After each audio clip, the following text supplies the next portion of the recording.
चलिए अब सीधा रुक करते हैं दुर्ग का, जहां से हमारे संवाददाता सुबोध तिवारी हमारे साथ जुड़ चुके हैं। जी सुबोध जी, बात करेंगे आज ऐसी कौन सी खबरें जो पूरे दिन सुर्खियों में छाए रहने वाली हैं?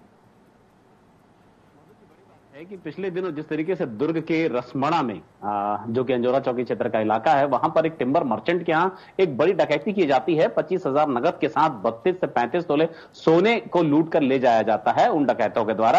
और उसके बाद पता चलता है कि सीसीटीवी फुटेज में जो तस्वीरें आई हैं वो साफ तस्वीरें नहीं है, लेकिन जो उनका पैटर्न है डकैती करने का, उस पैटर्न के आधार पर झाबुआ, देवास और झारखंड जैसी कुछ जगह हैं जहां का एक गिरोह है जो इस तरह के पैटर्न पे डकैती की वारदातों को अंजाम देता है। तो उसी पैटर्न का पीछा करते हुए दुर्ग पुलिस ने ऐसी 4 से 5 टीमें बनाई हैं जो इन अलग अलग क्षेत्रों में जाकर उन आरोपियों को ढूंढने, पता तलाश करने की कोशिश में लगी हुई है।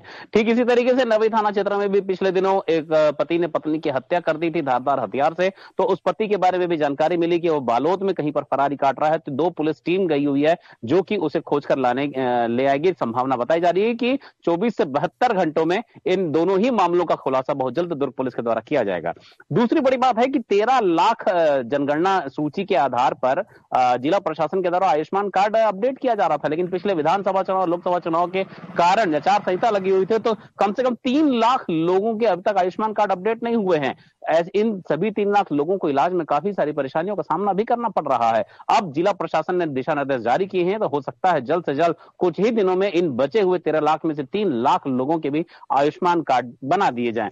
तीसरी बड़ी बात है कि जिस तरीके से निगम प्रशासन के द्वारा लगातार एक कोशिश की जाती है, जो अवैध प्लॉटिंग है या सरकारी जमीन पर या नजूल की जमीन पर कब्जा करके लोगों को प्लॉट काट कर बेच दिया जाता है, तो ऐसी सभी तरह के अपराधों से या धोखाधड़ियों से बचने के लिए निगम प्रशासन दुर्ग के द्वारा एक टोल फ्री नंबर जारी किया गया। हालांकि एक मोबाइल नंबर है ये, और उस नंबर पर बात करके कोई भी व्यक्ति कहीं पर अगर प्लॉट खरीद रहा है निगम प्रशासन दुर्ग के क्षेत्र में, तो वह इसकी जानकारी ले सकता है कि वह वैधानिक जमीन है कि नहीं, कि किसी की माफिया के द्वारा कब्जा करके बेचा जा रहा है। तो ऐसे नंबर से वह बड़ी से बड़ी ठगी से भी बच सकता है। और दुर्ग निगम प्रशासन के इस कदम को देखते हुए अब भिलाई और रिसाली और अन्य नगर पंचायत क्षेत्रों में भी इस तरह के प्रयास किए जाने की संभावना बलवती हो रही है। जी,